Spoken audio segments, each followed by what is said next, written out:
On this Sunday in November, I'd like to talk to you a little bit about taking people's words for something.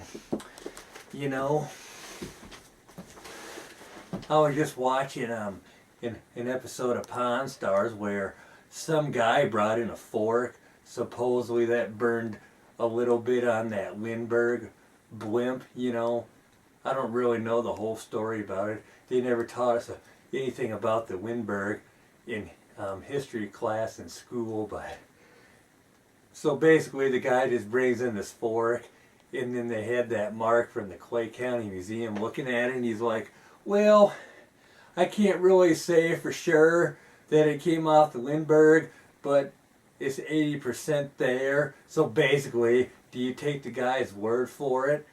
Well, if I was in the pawn shop, if they would have bought it, I could have looked at it and thought, now, did this come from the Lindbergh, or did they just find this fork, burn it, and do some etching on it to make it look like it came from the Lindbergh? That's just the shit stuff, taking people's words for something. In another episode, that guy's like, yeah, I got this keyboard from a guy who was in Three Dog Night, and then Big Hoss is like, how do you know that? If you call him, then yeah, we got a deal. And the guy was like, all bound and determined, that it came from Three Dog Night. So basically, what I want to talk to you is, about that. How can you take someone's word? I guarantee it, you can take my word, because this is the truth. You know that photo shoot Amber Smith did for me a few years ago? Like a year or two ago? I got good proof because I asked for backstage pictures. I really liked that lingerie picture she sent me, from her cell phone, her backstage in lingerie holding my box.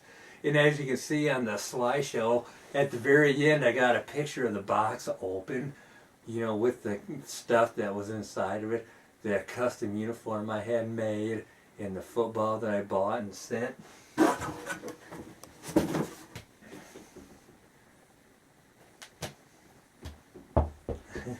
And, here's the top she wore. It's all included in the box, Yeah, if someone ever asked me about this stuff, I'd be like, oh yeah, it was worn by Amber, and I got good proof of it too. The shorts, that she wore with the top. And here's one of the pads she had on her elbow. The pads I sent her from a costume, for her to wear on her arms and knees.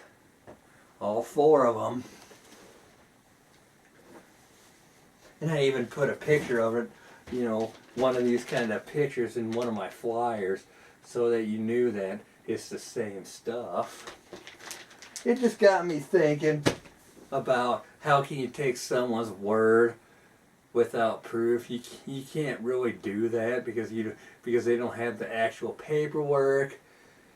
As for me, I could just, take pictures of the box before I sent it to her holding my box, and then the box after I got it back from her, just opening it up, and then you can tell that was no doubt that she actually did that. So basically you just got to be careful, if you sell something, like an old piece of history, you got to have absolutely, 95% of the proof there, otherwise who's going to know, So I just thought I'd kind of keep you updated and do this video quick because I haven't done anything new for quite a while. So stay tuned for what's coming up next, and thanks again for watching. So we'll see you again.